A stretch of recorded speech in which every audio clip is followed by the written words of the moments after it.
Tapi akal mampu menerimanya, bisa dan sangat menerima itu. Dan itu tidak mungkin akal bertentangan dengan dari wahyu Al-Quran dan wahyu As-Sunnah. Mereka yang selalu mempertentangkan antara akal dengan wahyu, pada hakikatnya akalnya sebetulnya tidak beres. Ini tidak masuk di akal. Akal siapa?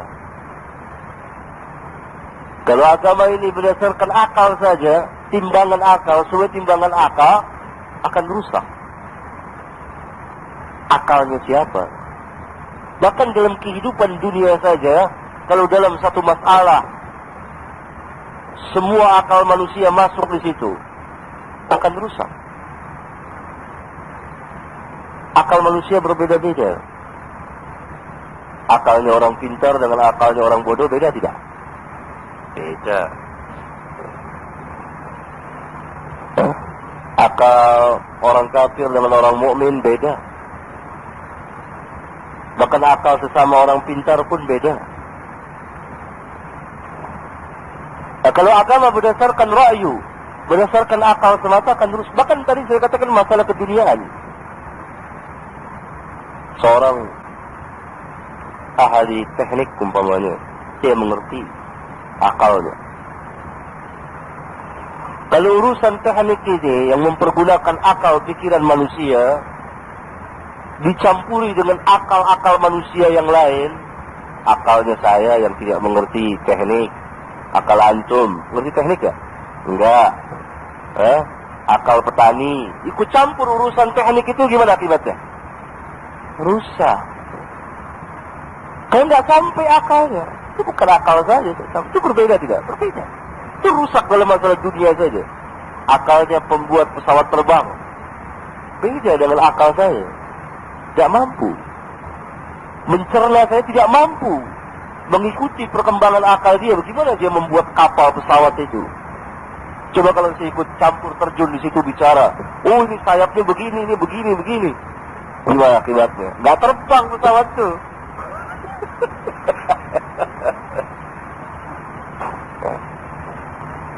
Saya lihat sempitnya akal. Bagaimana orang yang mendahulukan akal itu dari wahyu? Alangkah celaka. Tetapi Islam sangat memuliakan akal, tapi ada batasan-batasannya. Sampai di mana? Karena itu akal tidak boleh melawan wahyu. Tapi akal dipergunakan untuk memahami wahyu itu dengan pemahaman yang benar. Karena kalau tidak dengan akal, pikiran manusia, ya gila. Rufi al-qalam anil majnun hatta ya'qila. Bukan untuk menentang wahyu, untuk mengerti, untuk memahaminya.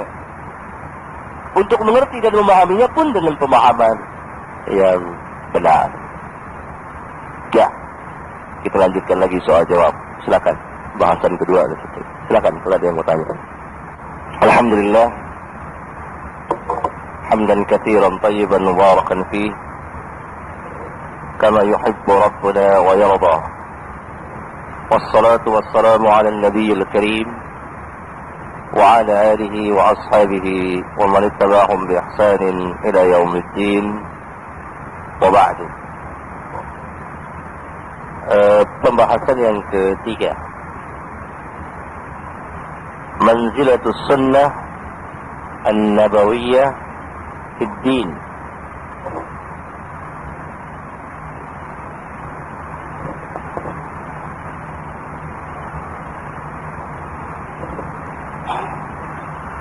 Kedudukan sunnah di dalam Islam, dalam agama ini.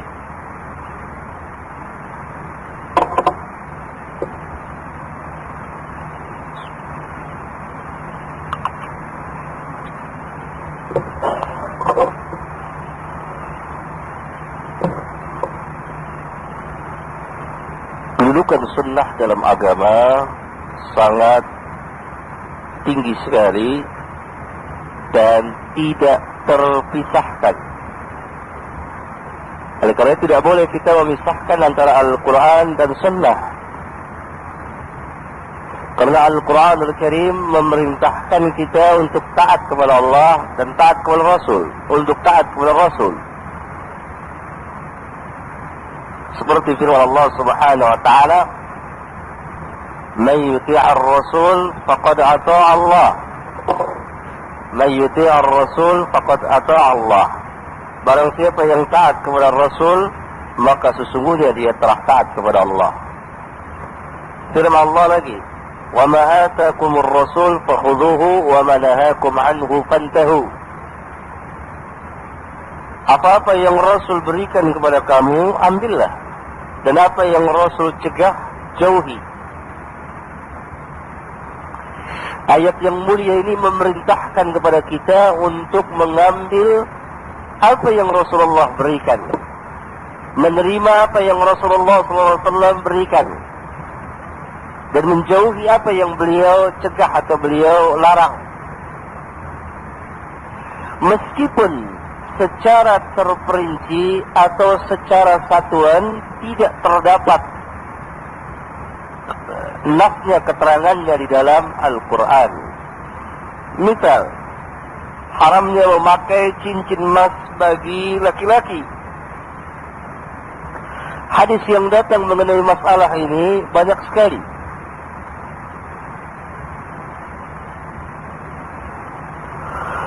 Ini kan tidak terdapat di dalam Al-Quran Al-Karim. Yang terdapat adalah ayat, "Wa ma ataakumur rasul fakhudhuhu wa ma nahakum anhu fantahu."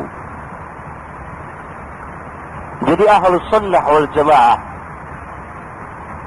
min as-salafin as-salih, dari kaum salaf kita yang saleh, para sahabat, tabi'in, tabi'ut tabi'in radhiyallahu anhum, dan orang-orang yang mengikuti mereka, itu berpegang dengan keumuman ayat untuk menerima seluruh hadis yang datang,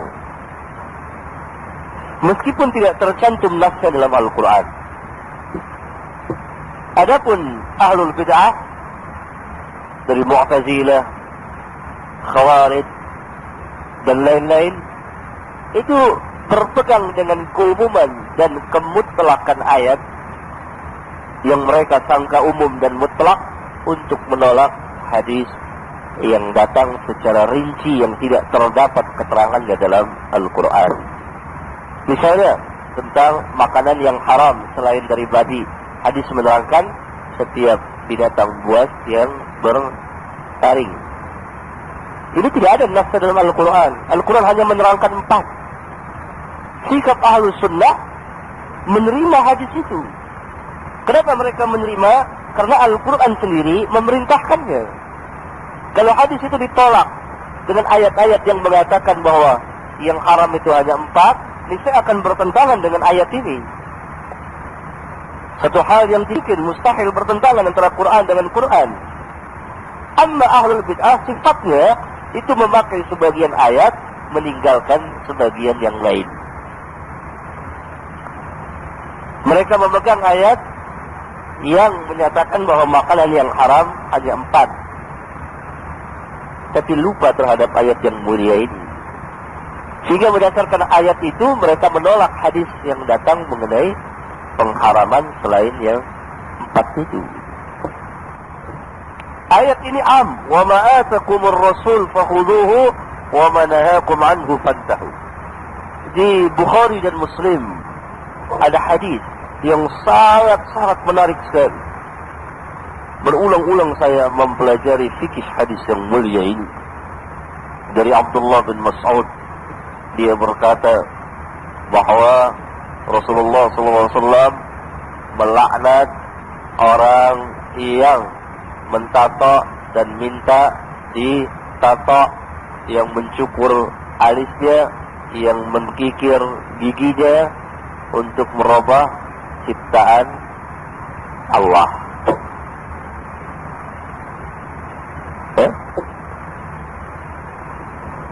Dan itu terdapat di dalam Al-Quran.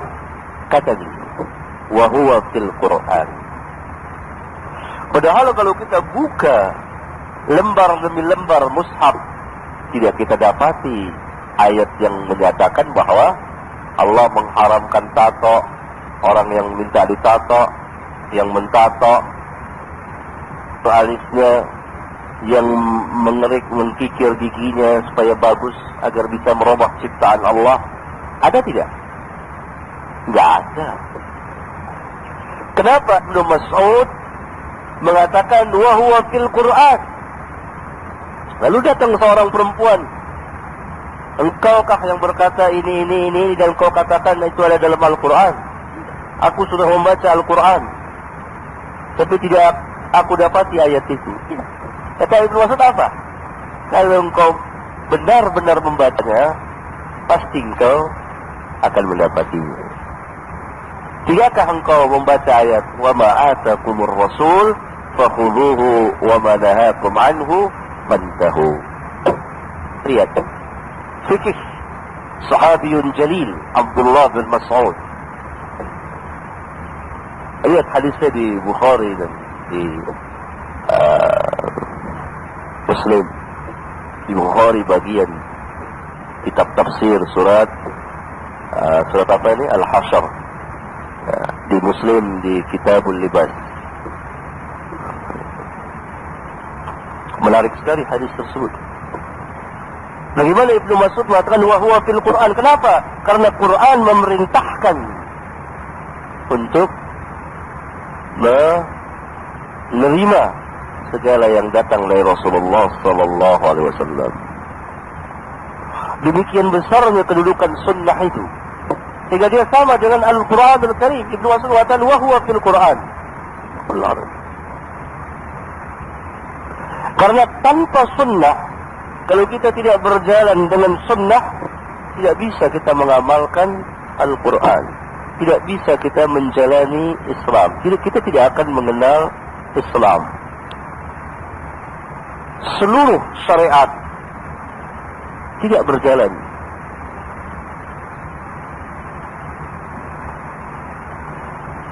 Seluruh syariat tidak berjalan tanpa sunnah. Bahkan arkanul Islam tidak berjalan tanpa sunnah Nabi sallallahu alaihi wasallam. Bagaimana salat? Bagaimana saum? Bagaimana zakat? Bagaimana haji? Dan seterusnya. Karena sunnah ini nanti yang akan menjelaskan Al-Quran Al-Karim, mentafsirkan Al-Quran Al-Karim. Jadi kedudukannya, itu dikatakan hukum Islam, dasar hukum Islam yang kedua As-Sunnah setelah Al-Quran Al-Karim, dan dia tidak boleh dipisahkan, terpisah.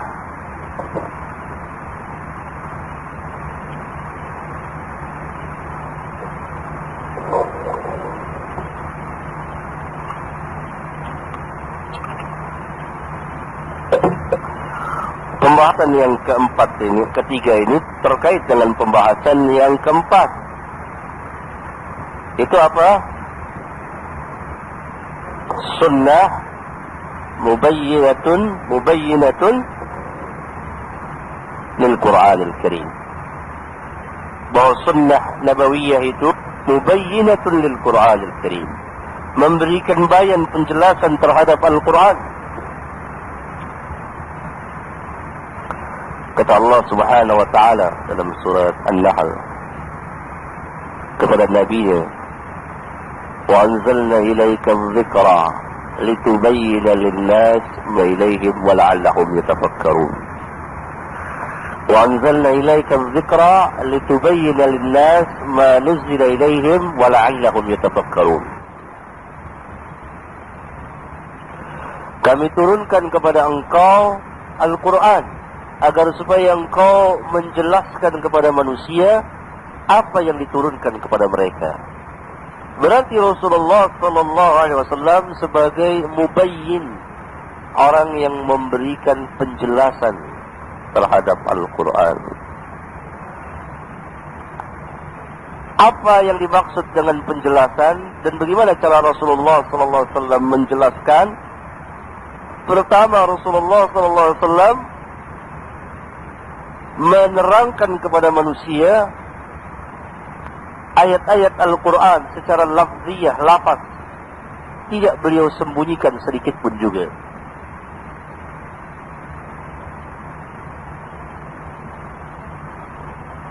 Beliau terangkan dari awal sampai akhir. Ini maknanya beliau mubayyin. Beliau memberikan bayan, penjelasan. Dari surah Al-Fatihah sampai surah An-Nas.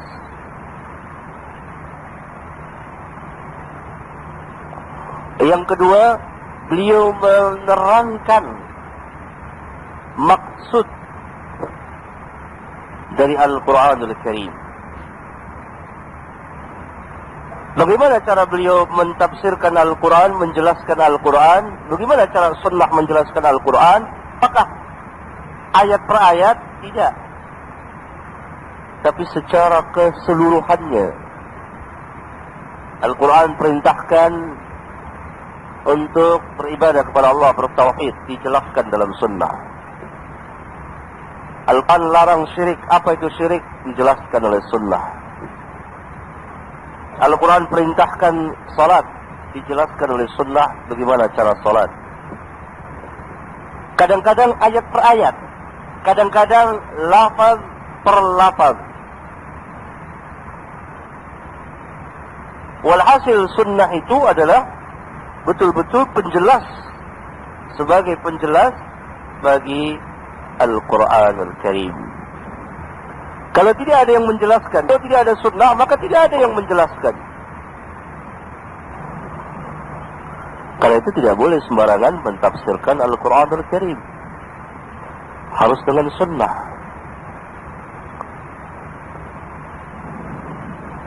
Kalau tidak, nanti akan menyimpang dan seterusnya.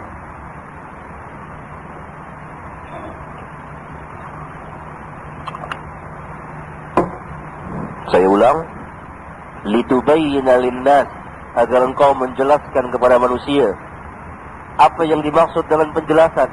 Tadi pertama, beliau menerangkan lafaz-lafaz Al-Quran, menyampaikan lafaz-lafaz Al-Quran, tabligh lafaz-lafaznya. Alif lam mim dzalikal kitabu la raiba fi, terus begitu lafaz. Dan beliau tidak menyembunyikan satu pun lafaz. Yang kedua, menjelaskan maksudnya. Itu makna bayan, penjelasan sunnah terhadap Al-Quranul Karim. Bertambah tahu kita alangkah tingginya kedudukan sunnah itu. Dan bagaimana akibatnya kalau sunnah ditolak. Dan bagaimana akibatnya kalau kita meninggalkan sunnah. Meskipun kita tidak menolak sunnah, kita tinggalkan sunnah. Kita tidak pakai sunnah, kita tidak mengerti Islam.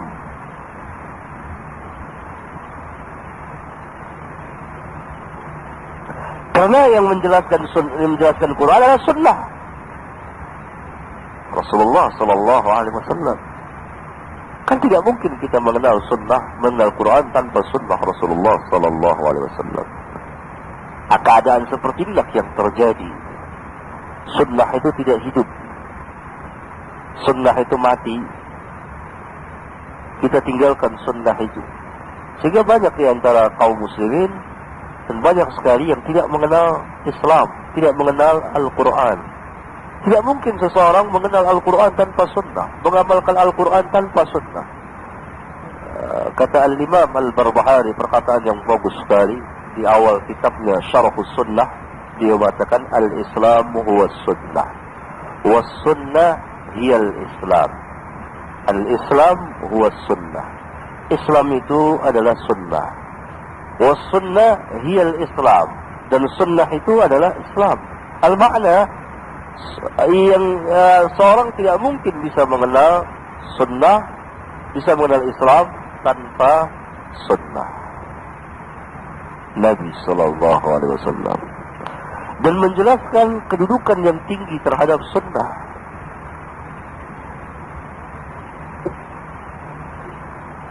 Islam was sunnah. Lihat kepada sunnah Nabi apabila ingin mempelajari, mengenal, mengamalkan Islam. Tidak dianggap sunnah, tidak dianggap sebagai orang yang mengikuti sunnah kalau dia tidak berpegang dengan sunnah Rasulullah Sallallahu Alaihi Wasallam. Ya, sampai di sini. Mudah-mudahan ada manfaatnya bagi kita sekalian. Subhanakallahumma wa bihamdika asyhadu an la ilaha illa anta astaghfiruka wa atubu ilaik. Assalamualaikum warahmatullahi wabarakatuh.